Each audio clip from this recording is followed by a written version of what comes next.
ستړي مشئ دا پروګرام واشنگټن ټو خبر دی د واشنگټن ډي سي نه زه رحمان بونيري د امریکا صدر ډانلډ ټرمپ د افغان طالبانو سره د سولې د خبرو ختمولو اعلان کړی دی. دا اعلان اخري دی او کنه خبرې به بیرته روانې شي. دلته په واشنگټن ډي سي کې د افغان چارو او جنوبي ایشیا څیړونکي څه نظر لري دا درته وایو، خو راځئ چې وګورو چې صدر ټرمپ د طالبانو سره ناببره د خبرو ختمولو اعلان ولې وکړو. They're dead. They're dead. As far as I'm concerned, they're dead. They thought that they had to kill people in order to put themselves in a little better negotiating position. When they did that, they killed 12 people. One happened to be a great American soldier. صدر ټرمپ وایي د طالبانو سره د لیدو کتو نور هیڅ شوق نه لري. ځینې مطبوعات او څیړونکي سوال کوي تر 9 میاشتو پورې د خبرو اترو روانو ساتلو نه پس یو دم دا خبرې څنګه ولې بندې شوې. د واشنگټن پوسټ اخبار تر مخه د صدر ټرمپ په انتظامیه کې د افغانستان د جنگ د ختمولو په سر د طالبانو سره د سولې په ممکنه تړون اختلافونه موجود وو چې پکې خارجه وزیر مایک پمپیو د دې مرسته او د قومي امنیت صلاحکار جان بولټن یې مخالفت کوو. صدر ټرمپ په خپل البته د خبرو د ختمولو علت دا ښودلی دی چې طالبانو حملې نه بندولې. هغه د سپټمبر په 9 نیټه وویل په کابل کې طالبانو 12 کسانو وژل چې د سولې په خبرو کې خپل ځان برلاسي وساتي. د ټرمپ په خیال دوی له ټرمپ سره دا چل نشي کولی. And you can't do that. You can't do that with me. So they're dead as far as I'm concerned. And we've hit. هغه ټرمپ وویل چې د امریکا د یو ډېر غوره پوځي د وژنې د ناټو د یو پوځي د وژنې او د نورو کسانو د وژنې له امله یې پریکړه وکړه چې له طالبانو سره به نور نه ګوري. د صدر ټرمپ دغه دریځ په واشنگټن کې ځینې څیړونکو هرکلی کړی دی. په واشنگټن کې د پاکستان پخوانی سفیر حسین حقانی وایي په افغانستان کې د مذاکراتو د امریکایي ځواکونو په ویستلو نه بلکې د جګړې په ختمولو پکار دی. صدر ٹرمپ کا یہ فیصلہ درست ہے کہ افغانستان میں امن کے لیے مذاکرات. ښاغلي حقانی وی او ای ډیو ته په مرکه کې ویل د صدر ټرمپ دا فیصله سمه ده چې مذاکرات یوازې د ځواکونو د ویستلو په هکله نه دي پکار. د ښاغلي حقانی خیال دی د صدر ټرمپ د دې فیصلې وروسته به د مذاکراتو آئنده بنیاد مضبوط او کامیاب وي. میں ان لوگوں میں سے ہوں جنہوں نے اول روز سے یہ کہا ہے کہ زلمے خلیل صاحب نے امن کے لیے مذاکرات کی جو بنیاد قائم کی ہے وہ امن. د زلمی خلیلزاد په دې ټوله پروسه کې تکل د جګړې د ختمون پر ځای د امریکایي پوځونو په انخلا باندې وو. هغه حقانی ویل چې امریکا په سر کې د طالبانو سره د خبرو پریکړه وکړه نو دا یو ډیر لوی ګام و. د هغه په خیال طالبانو هم د خبرو د لارې د مسلې ختمولو یو ښه لاره خپله کړې وه، خو د هغه په خیال طالبان باید ځینې حقیقتونه تسلیم کړي. هغه ویل که چرې په افغانستان کې امن غواړي نو باید طالبان دا ومني چې دوی په ټولو افغانانو خپل تسلط نشي قایمولی.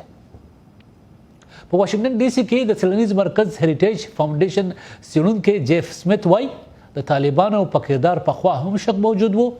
هغه وایي په واشنګټن کې دوی ته کله هم د اعتبار په سترګو نو کتل شوي. In terms of making a practical difference on the ground, we were very skeptical of the Taliban's ultimate intentions. پزماکه اصل بدلون راتللو په تناظر کې موږ وړاندې څخه طالبانو په نیت باندې شک درلود. آیا دوی د مذاکراتو کې خنیت تناستو او کو پرشای پټه ایجنډا وا چې امریکایان زر تر زره د افغانستان څخه وتلو ته جوګه کړي او افغانستان کې خپل ایجنډې ته دوام ورکړي. موږ ته دوی د خبرو کوي علم نشته. موږ شک درلود او اعتبار مو هم په دوی باندې نو، خو مونږ ګڼل چې په دې طریقه اخر کې کو بین الافغاني مذاکرات کیږي نو دا طریقه ښه ده. د بدمرغه ټرمپ انتظامیه دې ته ورسېده چې طالبان نیکنیتۍ سره د مذاکرات ته نه وناست. نه مونږ د جنگ د خاتمې دپاره سلوزنامې ته نږدې شو نو دوی یعنې ټرمپ انتظامیې فیصله وکړه د دې خبرو اترو خاتمه دې وشي. And it decided to pull the plug on this deal. په پاکستان کې د امریکا پخوانی سفیر ویلیام مالیم په دې موضوع د ډیوه د یو تپوس په جواب کې ویلي دي که امریکا د طالبانو سره بیا خبرې شروع کوي هم نو باید د جګړې کار جاری وساتل شي. That's a real question.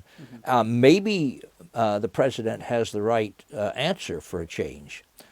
Maybe we need to pound them for a while to show them. د دې خبرو اصل جواب صدر ټرمپ سره کېدلی شي. دا هم ممکنه ده چې موږ په دوی د سات لپاره راکېږدو چې دوی ته وښایو چې موږ زور لرو او دوی په دې باندې پوهه کړو چې دوی له مذاکراتو ته نور په کوزو سترګو او نور ډېر څه منلو ته تیار کېناستل وي. موږ له دا خبرې بیا شروع کول پکار دي، خو باید چې دا وار حکومت او نورې ډلې هم په دې کې شامل وي. ما ته علم نشته چې دا کار به څنګه کیږي. کېدلی شي چې په دې باندې نور ګزارونه او حملې دوی دې ته آماده کړي، خو که هر څه وي مذاکرات بیا شروع کول پکار دي. I don't know how to do that, and maybe pounding them a bit is the way to do it. But somehow or the other, we have to get it back on track. په افغانستان کې که د صدر ټرمپ ناڅاپه اعلان ډېر خلک بېقراره کړي دي، خو ځینې اوس هم فکر کوي د سولې پروسه مکمل ختمه نه ده. د طالبانو په واک کې یو چارواکي او اوس د سولې د چارو فعال سید اکبر اغا د ډیوه همکار نصیر کاکړ ته په یو مرکه کې ویلي دي چې اوس هم امیدونه شته دی چې مذاکرات به وشي. دا خبر طالبانو کړې ده چې موږ د دوی سره خبره کوله، مالیکن تر د توافقنامې وروسته مو کوله. دا خبره طالبانو کړې ده، په خپل اعلانیو کې دا خبره د دوی راغلې ده. البته دا بعضې خبرې دي زه فکر کوم چې طالبان اوس ډېره نرمي ښکاره کوي په دې نسبت باندې چې طالبان وایي چې د سولې خبره باید چې جریان ولري، چې سبا موږ په ملت کې په دې باندې بدنام نه شو چې طالبان په افغانستان کې صلح نه غواړي. نو هغه ځینې خبرې چې دي هغه زما په فکر باندې که وجود هم ولري، طالبان د شپږ باندې نه راباسي چې نورم په دې کې شدت رانه شي. د سولې خبرې چې اوس یو څه امیدونه ورته شته یا هیلې ورته شته چې بیرته به شروع شي، هغه د ناهیلۍ سره یا د ناامیدۍ سره مخ نه شي. د صدر اشرف غني د انتخابي کمپاین یو غړي عزت الله پیژان په خیال چې کچري جنگ ته دوام ورکړل شو نو دا به افغانستان کې د طالبانو په خپل د خلکو په زړونو کې کرکه نور سي واقعي.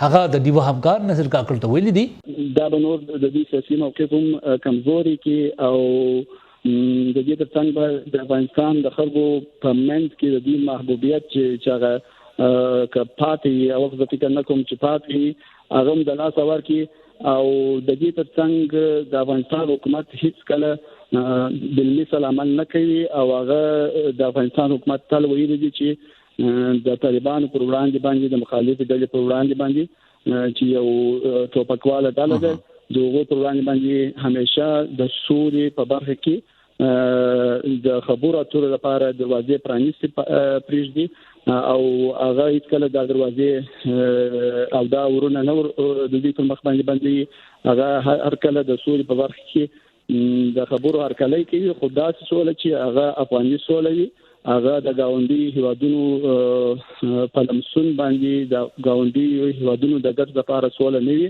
هغه د افغانانو د غوښتنو او افغانانو د ارمانونو د پوره کېدو لپاره سوله دي.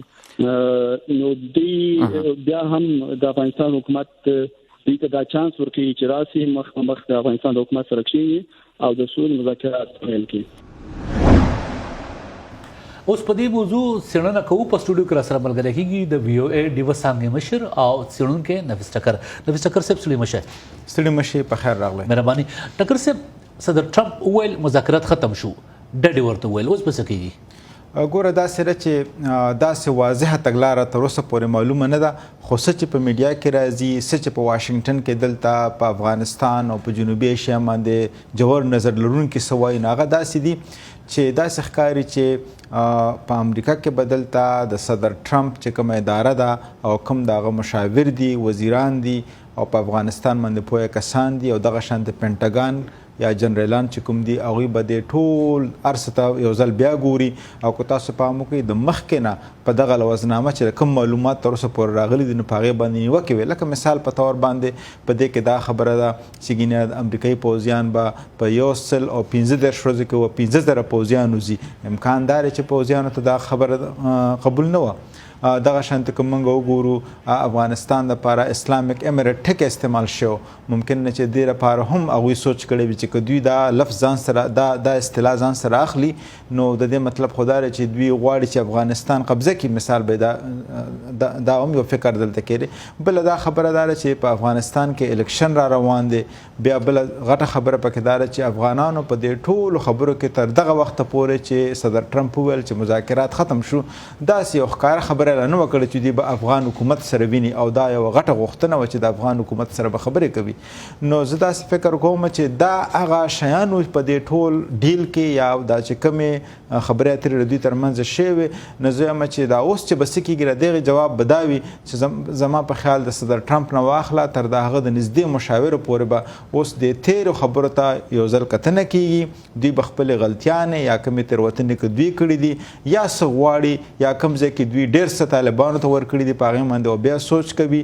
نو داسې ښکاري چې دغه لپاره یو چانس ورته راغی. خو زه ته یو ځل دا خبره هم وکړم چې صدر ټرمپ چې کوم دی هغه د دې خبرو دپاره معلوم دي او پیژندل کېږي. دا امکان هم شته دی چې افغانستان نه هغوی وځي خو هېڅ قسمه لوظنامه له طالبانو سره نه کوي. دا واشنګټن پوسټ هم نن په خپره اداریه کې لیکلی ده. او دا هم امکان شته دی چې یو داسې دویم تړون وکړي یا دویمه لوظنامه داسې وکړي چې هغه امریکا او افغان حکومت دواړو ته منلو وړ وي او دغه غلطیانې چې کومې کړي دي چې دا پکې ونه شي. ټکر صاحب علت کې هر څه و هغه موږ وویلو، مختلف څېړنکارانو هم ویلو، تاسو هم خبره پرې وکړله. خو داسې معلومېده د صدر ټرمپ د ټویټ نه چې خبره خو شوې وه بالکل تیاره وه، کیمپ ډیوډ ته طالبان هم را روان وو، صدر اشرف غني هم را روان وو، د سخت کېدونکې دنیا به حیرانه شوې وې. خو څنګه چې ښاغلي ټرمپ وویل چې دی اوس هم خلک وژني لهذا زه ورسره نور خبرې نه کوم یا ورسره نه ملاقات نه کوم، علت یې دا ښودلی دی. اوس په ظاهره د دې خبر نه وروسته ستاسو د خبرو پر وړاندې کې سوال دا دی چې اوس منصوبه څه ده؟ نو د صدر ټرمپ سره داسې منصوبه شته دی چې هغه سړی ویلی شي چې دا منصوبه ده افغانستان په هکله؟ ګوره دې کې داسې ده چې دلته چې کوم څیړونکي دي نو هغوی مختلف خبرې کوي، خو د افغانستان په هکله باندې به زه دا ووایم او موږ که د امریکې سیاست ته هم وګورو نو په هغې کې افغانستان کې جګړه روانه ده، په جګړه کې امریکا بوخت ده او په داسې حالاتو کې د امریکې صدر تل په جنگي میدان کې چې څوک جنرالان دي د هغوی خبره مني. نو که موږ وګورو جنرالانو تر اوسه پورې داسې کومه خبره نه ده کړې چې دوی افغانستان پرېږدي، داسې کوم څه نه دي ویلي. د دې به زه راته وروستی مثال د جوزف ډنفرډ درکړم، هغه چیرمن جاینټ چیفس اف سټاف دی، د ټولو پوځیانو مشر دی. هغه په دې تېرو د 3 میاشتو کې د 3 ځله دا خبره کړې ده چې چا په دې ډیل کې له طالبانو سره د پوځیانو د وتلو شرط کې ښودلی. نو داسې ښایي چې هغه دومره لوی سړی چې هغه دا شی نه خوښوي او هغه دا ښه ښکاره ویلی دي چې هلته کې به د امریکا پوځیان تر هغه وخته پورې وي تر څو پورې چې د امریکا چې کوم مفادات یا کومې ګټې دي هغه خوندي شوي نه وي. نو زه فکر کوم چې د افغانستان دپاره به فیصله ډېر دې کې شک نشته چې صدر ټرمپ به کوي، د هغه حکومت به کوي، د هغه انتظامیه به کوي، خو د نورو صدرانو په شانتې به هغه د پوځي جنرالانو خبرې ته به خامخا غوږ دي. نو که پوځیان دا وایي چې پوځ د په افغانستان کې وي نو زه فکر کوم چې دغه شی به په راتلونکي یا لوظنامه کې نه وي یا به دا خبره بیخي د دې دا شی به همدغه شانتې څنګه چې هغه ویلي چې دا ډېډ یعنې دا خبره مړه شوه دا به دغه شانتې پرته وي. ګویا نفیس ټکر صاحب ستاسو خبرې ته که وکتل شي د واشنګټن پوسټ دغه رپورټ بیا سم ښکاري چې کني صدر ټرمپ انتظامیه او شاید د پنټاګان چارواکي د هغو سوچ په دې منصوبه باندې ویشل شوی دی. داسې ښکاري چې جدا جدا سوچونه دي په میدان کې چې کوم خلک د جنرالان هغه بل سوچ لري. پرون صدر ټرمپ ویلو چې که څوک دا خبرې کوي چې ګینې په وایټ هاوس کې داسې اختلافات شته په دې موضوع باندې نو هغه وایي چې داسې سم نشته دی. نو که موږ دغه خبره دغه شانتې واخلو نو خو موږ دا ویلو چې اختلافات نشته دی، خو څه چې په مطبوعاتو کې راځي نو مطبوعاتو کې داسې دي چې مختلف خبرې کېږي. د پنټاګان دغه نظر دی کوم چې جنرال ډانفرډ څو واره ویلی دی ښه په ښکاره په ډاګ یې ویلی دی. دغه شان که موږ وګورو نو دا ریپورټونه هم راغلي دي چې یاره سیکټري پامپیو د خارجه چارو وزیر چې دی هغه د دې تړون چې دی هغه ملاتړی و او دغه شان که بیا موږ وګورو په اخبارونو کې دا خبره هم راغلی ده چې ګینې یاره جان بولټن چې څوک د امنیتي چارو مشاور دی هغه د دې خلاف و. نو دا خبره دا سره چې دا په میډیا کې ده خو صدر ټرمپ په خپله داسې اختلافات نه. یو آخري تپوس در کوم نویس ټکر صاحب د سولې په خبرو کې د افغانستان حکومت بالکل نه و، اوس ودرېدې د افغانستان حکومت په حیثیت په دې اثر څه وي؟ ګوره دا سره چې د خبرو درېدل چې دي هغوی د افغانستان د صدر ټرمپ دې فیصلې د افغانستان حکومت چې دی نو هغه په وین وین حالت ته راوسته نیګټیو حالت ته راوسته. هغه زه ځکه وایم چې که تاسو پام وکئ افغانستان حکومت په دې ټول پروسه کې د خلیلزاد سره هم څو وارې لیدل، په خپله څو ځله ویناګانې هم کړي دي، خبرې هم کړي دي او د سولې دپاره خپل دغه ښودرې یعنې نیت یې ښودرې، خو هغوی په دې خبرو کې غوښتل چې یاره دوی د پکې هم شامل شي او طالبانو دې نه انکار کوو. نو که موږ وګورو یعنې د یو درېمګړي د نظر نه که تاسو وګورئ په دې کې افغان حکومت د سولې دپاره تیار دی، خو طالبانو تل د هغوی سره د خبرو کولو نه انکار کړی دی. نو څه وشو؟ افغان حکومت به تل ویل چې دا طالبان چې دي دا د بهر نه ورته ملګرتیا ورسره کیږي. هغوی به تل داسې ویل چې دا د دې هیواد ایجنډه په مخ کې نه بوځي، دا د کوم بل چا ایجنډه په مخ کې بوځي. نو دا د طالبانو هغه مخې چې کوم دی هغه یو قسم له نور هم ښکاره کړی دی او د هغوی هغه دریځ چې دی نو هغه خلکو ته نور هم وړاندې کړی دی چې یاره طالبانو دا مسلسل انکار چې و. درېیمه خبره دا ده چې طالبانو چې دی هغوی ځان وښوده چې یاره دوی خو جګړه کوي، یعنې د سولې په خبرو کې دوی یو ورځ هم داسې ونه ویل چې یا موږ جګړه نه کوو یا موږ څوک وجنو نه. د دوی هغه د جګړې والا چې کوم پالیسي یا تګلاره وه هغه هماغه شانتې روانه وه. نو زه فکر کوم چې د افغان حکومت دپاره دا فیصله د هغوی دپاره وین وین ځکه ده چې یو خو هغوی زور په دې باندې چې که خبرې کېږي او که نه کېږي خو الیکشن به کېږي په 28 سپټمبر باندې چې کوم الیکشن دی نو د هغې امکانات نور هم ښکاره شو چې یاره دا الیکشن به اوس کېږي. د خبرو په حیثیت کې تاسو به دلته لیدلي په واشنګټن کې هم دا خبره کېدې، دغه شانتې په افغانستان کې هم دا خبرې کېدې که خبرې کېږي لوزنامه کېږي نو امکان دا دی چې الیکشن له منځه لاړ شي. خپله خلیلزاد هم دا ویلو چې د الیکشن نه زیات د افغانستان سوله اهم ده. نو داسې ښکارېدل چې ګینې د دوی فوکس چې و هغه په الیکشن کم او په سوله ډېر و. نو اوس داسې ښکاري چې یاره الیکشن چې کم دی هغه به وشي او دغه شان د افغانستان د حکومت دا دریځ هم و چې په دغه سیمه کې د امریکا د پوځ شتون ضروري دی تر څو چې دوی دغلته امنیت پوره ټینګ نه کړي. ډېر مهرباني نویس ټګر صاحب. ډېره مننه. اوس ګورو چې په دې موضوع په ټولنیزو رسنیو کې څه راغلي دي. علمګیر صاحب په ټولنیزو رسنیو کې د صدر ټرمپ د طالبانو سره د خبرو درولو عمل ته څنګه غبرګون ښودل شوی دی؟ بونيري صاحب د امریکا او افغان طالبانو ترمنځ ممکنه امن لوزنامې لاسلیک کېدلو نه پاتې کېدو او د صدر ټرمپ د مذاکراتو نه پرشا کېدلو پس په ټویټر کې په دې موضوع باندې ډېر تود بحث اوس هم دوام لري. یو څو مهم ټویټونو ته مو پام راګرځوم. څېړنکار او لیکوال ډاکټر محمد تقي د وایر آنلاین مجله کې د امن لوزنامې ځنډېدلو په موضوع یو مضمون لیکلی او په خپل ټویټر باندې وایي افغانان چې څومره امن لوزنامې ته لیواله دي په دې وخت دا به د دوی غټه بدقسمتي وي چې د ناقصه امن لوزنامې ناکامه کېدلو پر صورت کې دوی خانه جنګۍ کې ښکیل شي. امریکنۍ خبریاله انډریا میچل په خپل ټویټر باندې لیکي د امریکا په کیمپ ډیوډ کې د امریکني واکمنو او طالبانو په منځ کې امن لوزنامه کېدله چې به پکې افغان حکومت کوم چې تر اوسه ګوښه ساتل شوي موجودګي درلوده. دا هغه حکمت عملي وه چې ټوله پروسه د صدر ټرمپ په یو ټویټ د منځه لاړه. د افغان استخباراتي ادارې NDS پخوانی مشر او د نایب صدر د څوکۍ لپاره د افغان صدر اشرف غني مرستیال امرالله صالح په خپل ټویټر باندې لیکي طالبان هر خارجي سره خبرو ته تیار دي خو د تشدد نه لاس نه اخلي او هر هغه افغان باندې تشدد کوي کوم چې دوی ته نه تسلیمیږي. دا د کوټې د شورا نظریه ده چې افغانستان د GHQ د ګوډاګي د منګول لاندې وساتي خو داسې ممکن نه ده. د طالب مرګ او انجام به ډیر سخت وي. د امرالله صالح دې ټویټ په جواب کې د افغانستان لپاره د ملګرو ملتونو پخوانی خصوصي استازی کایډ لیکي دا د صدر غني د مرستیال سوچ او فکر دی. هر وخت جنگ ته تیار او د امن د هڅو په اړه دی بدبین وي. دی یعنی امرالله صالح سره د روان پروسې نعم البدل څه دی. دی غواړي چې نړیوال د ټول عمر په افغانستان کې وي نو دا ممکن نه ده. نه به افغان قواوې هر وخت مضبوطې وي. کایډ په امرالله صالح غږ کوي چې ویښ شي او د بدو حالاتو نه ځان له ښه راوباسي او نعم البدل دی ووایي. هم داو د نن ورځې پروګرام واشنګټن ټو خیبر زموږ خپرونې په ویبپاڼه www.voanews.com هم کتلی شئ. اوس د نظر پروګرام کوربه رحمان بونيري اخلم اجازت. خپل خیال ساتئ.